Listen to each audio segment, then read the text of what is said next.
Lalu pasca Erlangga Hartarto ini mundur sebagai Ketua Umum Partai Golkar, siapa pengganti Ketum Golkar selanjutnya, saudara? Kita bahas bersama dengan sejumlah narasumber yang telah bergabung di Kompas Malam. Saya sapa ada Mas Andi Sinulinga, politisi Partai Golkar, dan juga ada pengamat politik dari UNER, Mas Erlangga Pribadi. Selamat malam, Assalamualaikum Mas Andi dan juga Mas Erlangga. Waalaikumsalam warahmatullahi wabarakatuh. Selamat malam Mas Yasir. Waalaikumsalam.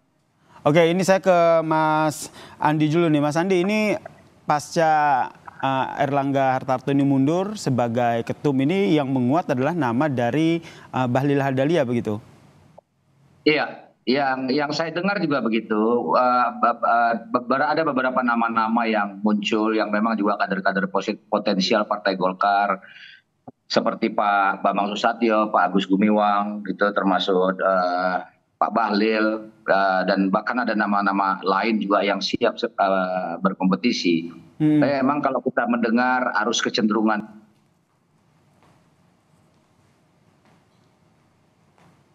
Mas Andi?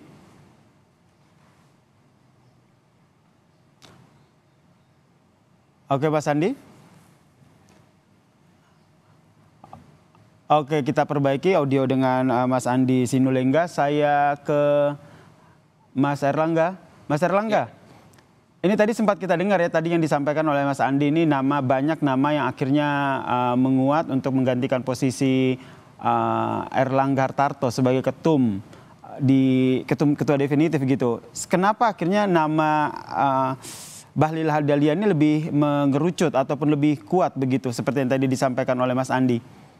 Iya, kalau saya melihat, ya begini Mas, kalau saya melihat tadi berdasarkan pada apa yang diutarakan oleh Erlangga sendiri, bahwa mundurnya beliau terkait untuk menjaga keutuhan partai.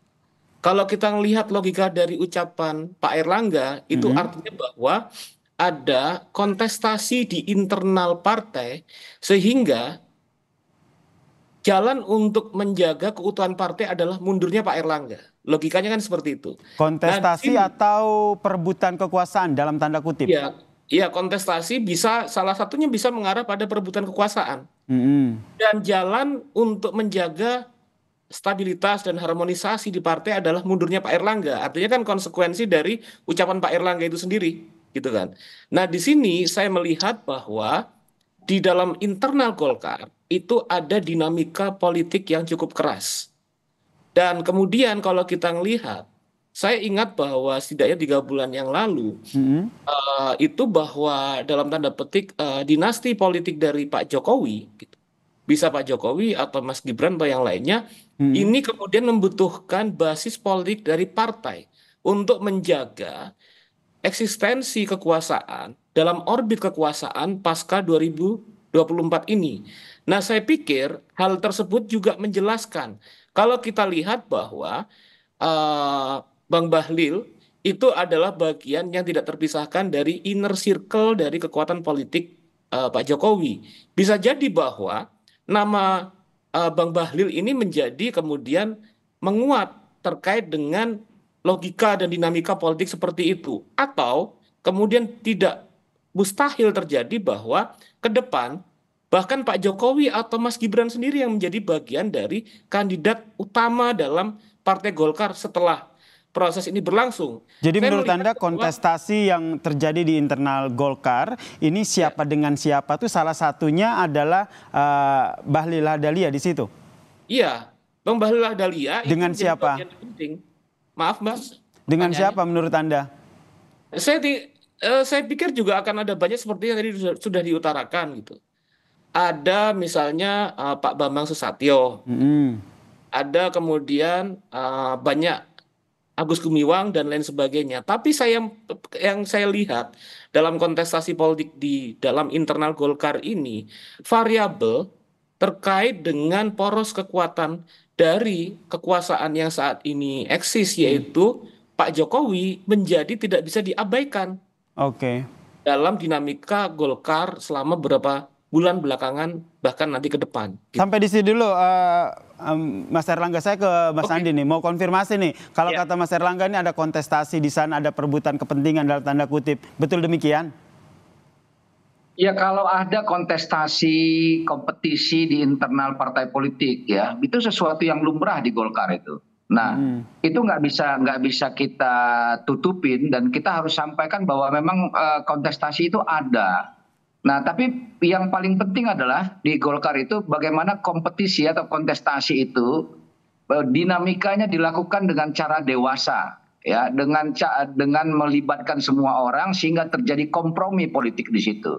Jadi kalau kita lihat bagaimana, coba kita saksikan bagaimana narasi Pak Erlangga yang dia sampaikan, kita lihat nonverbalnya ya, kita bisa lihat apakah tergambar suasana yang teduh, tenang atau penuh dengan tekanan misalnya, itu kita bisa macam-macam. Tapi saya sendiri melihatnya adalah di situ tergambar keikhlasan, jiwa besar, dan kemudian inilah langkah yang terbaik demi soliditas Partai Golkar sehingga bisa fokus penuh partai untuk mengawal pemerintahan baik yang hari ini dan menuju yang akan datang, dalam hal ini Pak Prabowo dan Pak Gibran, dan proses Munas itu diselesaikan dengan segera, dengan cepat sehingga terpilih ketua umum yang baru, dan ketika pemerintah baru dilantik maka Golkar sudah punya ketua umum yang siap langsung bekerja, itu apa kader-kadernya yang memang berkontribusi di pemerintahan Pak Prabowo Gibran yang akan datang.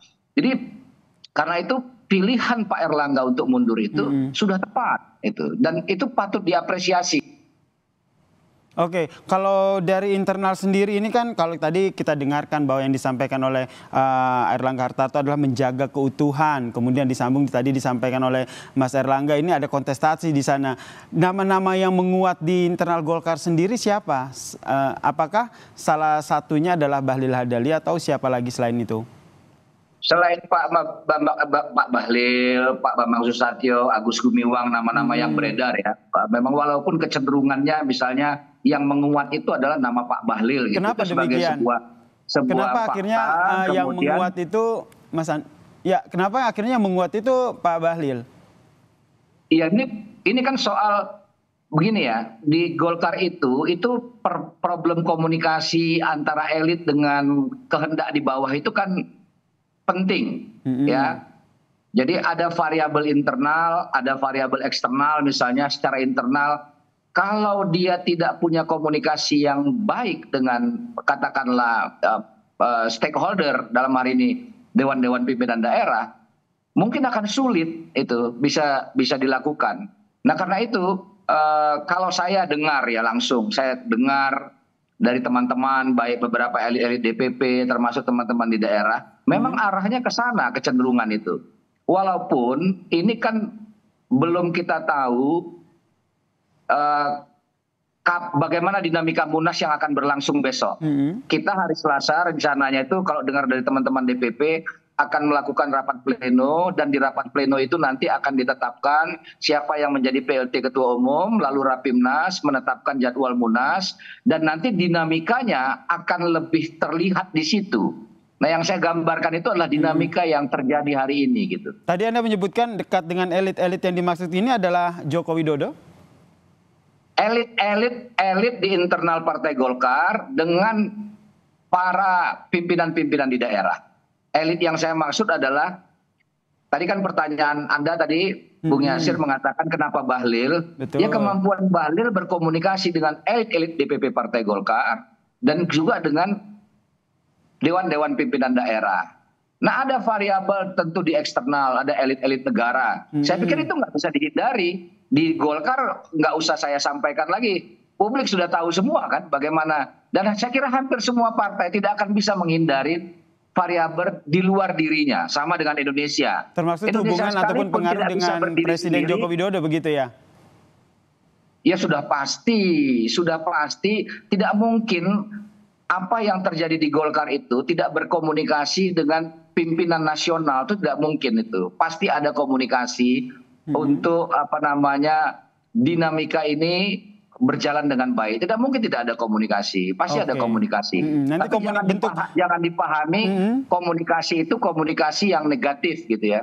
Oke, ini komunikasinya akan seperti apa nih untuk menentukan siapa calon pengganti dari Erlangga Hartarto? Apakah betul ini mereka yang berdekatan dengan elit eksternal maupun internal? Saya juga akan minta tanggapan dari Mas Erlangga Hartarto, tapi minta tanggapan dari Mas Erlangga pribadi, tapi usai jeda ya.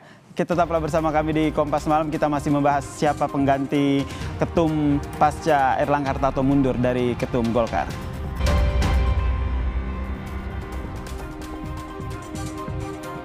Kita masih membahas pasca Erlangga Hartarto mundur dari ketum Golkar, lalu siapa pengganti ketum Golkar selanjutnya. Saya masih bergabung bersama kami di Kompas Malam, saudara, politisi Partai Golkar, Mas Andi Sinulinga, dan juga pengamat politik dari UNER, Mas Erlangga Hartarto. Saya ke Mas Erlangga pribadi, maksud saya ini sama-sama Erlangga begitu, jadi agak sedikit bingung saya. Nih Mas Erlangga pribadi, ini menurut Anda ini seberapa besar kans dari mereka yang nantinya akan mengganti sosok dari ketum Golkar? Apalagi tadi yang kita bahas salah satunya adalah Dahlia Lahadalia begitu. Iya, kalau saya ngelihat Bang Bahlil itu memiliki kans yang cukup kuat sebagai kandidat ketua umum Golkar di sini.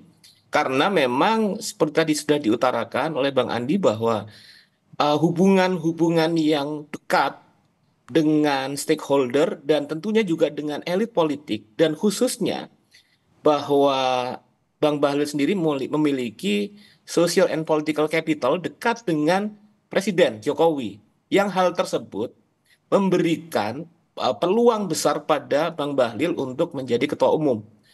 Nah, di sini juga kita melihat kalau dalam konteks seperti kita tahu ya, dalam perspektif politik, Golkar itu pertama memiliki kemampuan untuk melakukan konflik resolution yang cukup matang.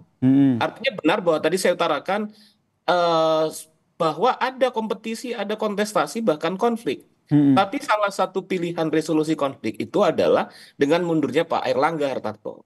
Ini resolusi konflik yang dimaksud ini Pak Erlangga dengan siapa? Apakah dengan salah satu calon ketua umum Partai Golkar yang akan menggantikannya? Yang pasti dalam internal pasti ada kontestasi dan ada konflik. Dan mekanisme konfliknya kemudian setelah dipilih dengan kematangan Pak Erlangga untuk mundur. Itu pertama, Mas. Kedua, kita tahu bahwa kedekatan dengan elit politik atau dengan kekuasaan itu menjadi parameter, salah satu standar kriteria dari kandidat ketua umum Golkar, karena tidak bisa dipisahkan bahwa track politik dari Golkar itu kemudian memang bagaimana tetap dalam poros dan orbit kekuasaan. Mungkin hampir semua partai politik seperti itu, tapi Golkar memiliki pengalaman yang cukup panjang tentang bagaimana kemudian menjadi bagian dari proses kekuasaan yang bekerja. Nah, disitulah kemudian dalam pilihan-pilihan politik siapa yang akan menjadi ketua umum, maka kriteria kedekatan dengan poros kekuasaan menjadi suatu hal yang sangat penting sebagai standar kriteria dari ketua umum Golkar. Gitu. Jadi menurut Anda mundurnya Erlangga ini lebih kepada faktor internal Golkar ya? Saya pilih kalau tadi pilihan kata-kata yang diutarakan oleh mantan ketum Erlangga Hartarto itu bahwa untuk menjaga soliditas dan kesinambungan Partai Golkar. Menjaga keutuhan begitu. Kalau kita lihat kan, kalau menjaga keutuhan kan berarti ada yang tidak utuh begitu. Ada yang bisa dikatakan ada sesuatu yang terpecah begitu. Sehingga Erlangga harus mundur sehingga nggak pecah dan tetap utuh. Saya ke Mas Andi dulu. Mas Andi, ini membahasakannya seperti apa atau apa yang terjadi di internal Golkar? Boleh saya sampaikan dengan terang ya, sebentar ya, mohon jangan dipotong ya. Jadi soal terkait diksi kata keutuhan itu. Nah, kata keutuhan itu tidak berdiri tunggal karena ada kaitan juga dengan proses transisi pemerintahan dengan kabinet pemerintahan Pak Prabowo ke depan. Nah, kalau kita mau lihat, pasti ada kompetisi di Golkar. Kalau melihat jadwal, itu Desember kita Munas. Kalau mau dilihat jadwal dari ketetapan yang ada. Ya, nah karena di Desember Munas, maka sudah pasti calon-calon potensial di Golkar seperti yang sudah-sudah pasti melakukan penggalangan konsolidasi untuk mencari dukungan, ya segala macam itu. Nah karena itu dengan pertimbangan-pertimbangan yang sudah disampaikan lagi terkait transisi itu, supaya lebih dinamis saya sampaikan tadi itu, maka kalau dilaksanakannya Munasnya lebih cepat sebelum pemerintahan baru dilantik, dan kemudian terjadi kompromi politik di antara elit-elit Partai Golkar untuk supaya situasinya lebih konsolidatif, lebih utuh, tidak ada hiruk pikuk, katakanlah bahasa yang seperti itu, maka ini bisa dilakukan konsolidasi di antar elit dan kemudian dengan pimpinan-pimpinan daerah. Itulah pentingnya rapat pleno, rapat pimpinan nasional tadi itu. Nah, di antara itu semua, Pak Erlangga yang tadi sudah disampaikan oleh Pak Doli ingin fokus dia untuk menjalankan peran dan fungsi sebagai Menko Perekonomian yang memang menjadi catatan penting dalam pemerintahan kita hari ini. Nah, saya ingin sampaikan tidak ada privilege yang lebih besar daripada Pak Erlangga memimpin Partai Golkar 2 periode, 2017, 2019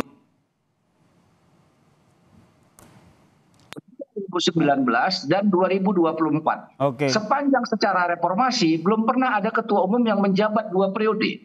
Nah, baru Pak Erlangga, dan itu tanpa konflik, tanpa ada hiruk pikuk yang berarti.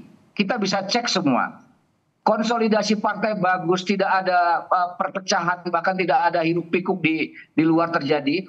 Itu karena kearifan semua elit-elit ini untuk menjaga dinamika Golkar yang baik dan terbukti bertambah kursinya dari 85 ke 102.